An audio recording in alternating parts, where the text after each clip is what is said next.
મિત્રો વાર્તાનો સમય ચેનલમાં આપનું હાર્દિક સ્વાગત છે અને હું છું ઉમિયાશંકર તેરૈયા ફરી એક વખત આજે નવી વાત લઈને આપની સમક્ષ આવ્યો છું અને આજની વાર્તાનું નામ છે ધ માઉન્ટ મેન.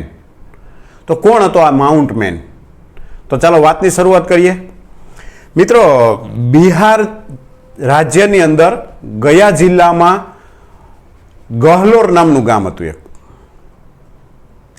એકદમ નાનું એવું અને એટલું બધું સમૃદ્ધ નહીં પણ મીડિયમ અને પછાત ગામ. હવે આ ગામની અંદર જે કોઈ વસ્તી રહે એ ખેત મજૂરી, ખેતી અને નાના મોટા કંઈક ધંધા કરી અને પોતાનું જીવન નિર્વાહ કરે. હવે આ ગામની અંદર એક દશરથ માંઝી નામનો વ્યક્તિ રહે. અમને તેની ધર્મપત્ની ફાલ્ગુની દેવી, આ બે પતિ પત્ની રહે. હવે પોતાના ગામથી એક શહેર હતું એ 70 કિલોમીટર દૂર હતું. આમ તો શહેર છે ને 15 કિલોમીટર જ દૂર હતું, પરંતુ એક પહાડ હતો, પહાડ ઓળંગીને જાય તો એ 15-20 કિલોમીટર જેવું થાય, પરંતુ પહાડને ફરી અને રસ્તો જાય એટલે 70 કિલોમીટર દૂર થાય. એટલે ગામના લોકો શું કરતા, શહેરમાં જ્યારે કંઈ પણ જવાનું થાય એટલે એ પહાડના કપરા ચઢાણ ચડે કે પહાડનો પથ્થરોવાળો જંગલવાળો રસ્તો એ પાર કરી અને રસ્તો ટૂંકો કરવા માટે ત્યાંથી ચાલે. હવે એક દિવસ બને છે એવું કે દશરથ માંઝી છે ને એ શહેરની અંદર કોઈ કામકાજે ગયો હોય છે અને તેને કોઈ રાશન અથવા તો કોઈ કારણસર તેમની પત્નીને ત્યાં જવાનું થયું. એટલે કે 70 કિલોમીટરનો રસ્તો પાસ કરવો એના કરતાં તો પહાડ ઉપરથી જવા દે. હવે બન્યું એવું કે એવી કરુણ ઘટના બની કે આ દશરથ માંઝીના ધર્મપત્ની એટલે કે ફાલ્ગુની દેવી છે ને એનો પગ લપસ્યો અથવા પડ્યા અને મૃત્યુ પામ્યા.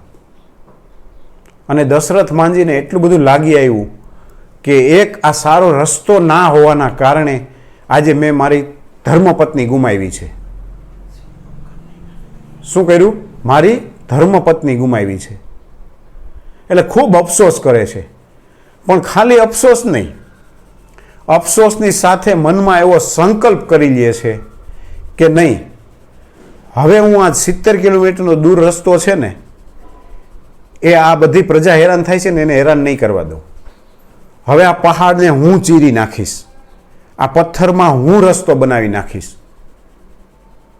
મનની અંદર દ્રઢ સંકલ્પ કરી લે છે. અને એક વખત માણસ ખૂબ સારા મનોબળથી સંકલ્પ કરી લે ને એટલે એને કોઈ કામ અઘરું નથી લાગતું. એટલે દશરથ માંઝી મનમાં વિચાર કરે કે જ્યાં સુધી આ પહાડ છે, જ્યાં સુધી આને તોડીશ નહીં ત્યાં સુધી હું છોડીશ નહીં.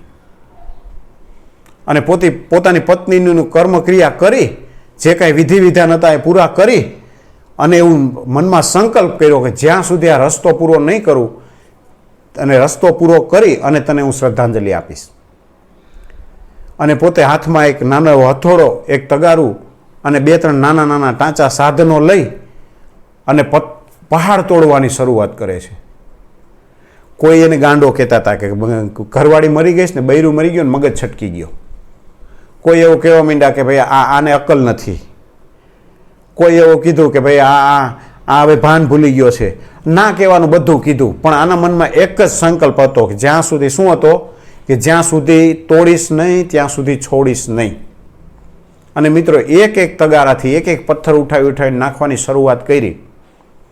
પણ તમને નવાઈ લાગશે કે આ વ્યક્તિએ 1960થી શરૂઆત કરેલી કે 1982 સુધી 22 વર્ષ સુધી સતત ને સતત. અને મિત્રો, એક વસ્તુ તમને અહીંયા કહી દઉં કે આ સમાજ છે ને, દુનિયા છે ને, એ તમારી સફળતાને જ સલામ કરે છે. તમારા સંઘર્ષ સાથે એને કોઈ લેવા દેવા નથી. તમે સફળતા કેમ મેળવી છે એને કોઈને જાણવામાં રસ નથી. આ તો તમે સફળ થઈ ગયા પછી જ તમને સલામ કરવા આવશે. એવું જ આ દશરથ માંઝી સાથે થયું હતું. એને પાગલ કહેતા હતા, ગાંડો કહેતા હતા. પણ દશરથ માંઝીએ દુનિયાની પરવા કરી નહીં. જે દુનિયાની પરવા કરે ને એ કોઈ કાંઈ કરી શકે નહીં. જે એકવાર ગાંડો બની નીકળી જાય ને, આધ્યાત્મિક રીતે, ધાર્મિક રીતે તમે જો, નરસિંહ મહેતા ગાંડા બની ગયા, ભગવાનને મેળવી લે. મીરાબાઈ ગાંડા બની ગયા, ભગવાનને મેળવી લીધા. બાકી જે ગાંડા નથી બન્યા, હોશિયાર હતા, એમને રહી ગયા. એટલે દશરથ માંઝી 22 વર્ષ 1960થી લઈને 82 સુધી 22 વર્ષ સુધી મહેનત કરે અને કેવડો રસ્તો બનાવ્યો કે 360 ફૂટ લાંબો. પહાડ તોડ્યો, અને કેટલો કે 30 ફૂટ પહોળો અને 25 ફૂટની ઊંચાઈવાળો પહાડની ઊંચાઈ એટલે 25 ફૂટ જેટલી ઊંચાઈ એવો ડુંગરો આખો તોડ્યો અને આ રસ્તો બનાવ્યો. અને છેલ્લે 2007ની અંદર પછી તો પોતાનું ગઢ પણ આવી ગયું હતું, અને રાજ્ય સરકાર, કેન્દ્ર સરકાર બધા એની નોંધ લીધી, ખૂબ સન્માન થયા, ખૂબ ઘણા ટ્રસ્ટો એ આ છે તે છે, પછી તો ઘણું બધું થયું. પણ જ્યારે એની મંજિલ શરૂ કરી હતી ત્યારે એકલો જ હતો, પોતાનો દ્રઢ સંકલ્પ અને પોતે, આ બે જ વસ્તુ એની સાથે, બાકી બધા વિરોધમાં. અને તોડવો તો શું તોડવો? પહાડ તોડવાનો હતો, પણ દ્રઢ સંકલ્પથી પહાડને પણ તોડી નાખ્યો. 2007માં પોતે કેન્સરથી પીડિત હતો અને મૃત્યુ પામ્યા હતા દશરથ માંઝી. સરકારે તેને ઉપનામ આપ્યું, ધ માઉન્ટ મેન તરીકેનું નામ આપ્યું એને. અને ખૂબ માન સન્માનથી એની સ્મશાન યાત્રા અને ખૂબ એને માન સન્માનથી નવાજવામાં આવ્યા. કહેવાય છે ને, સફળતા મળ્યા પછી તો બધું મળવાનું હોય છે, પણ સફળતા માટે તમે શું કરી શકો છો? એક દ્રઢ સંકલ્પ, એક દ્રઢ મનોબળ, એ તમને સફળતા સુધી લઈ જાય. અને સફળતા છે એ તમને વિશ્વના દરેક ખૂણે ખૂણે, વિશ્વના દરેક માનવીના મન સુધી અને દુનિયાની સારામાં સારી ઊંચી જગ્યા સુધી સફળતા તમને લઈ જાય છે.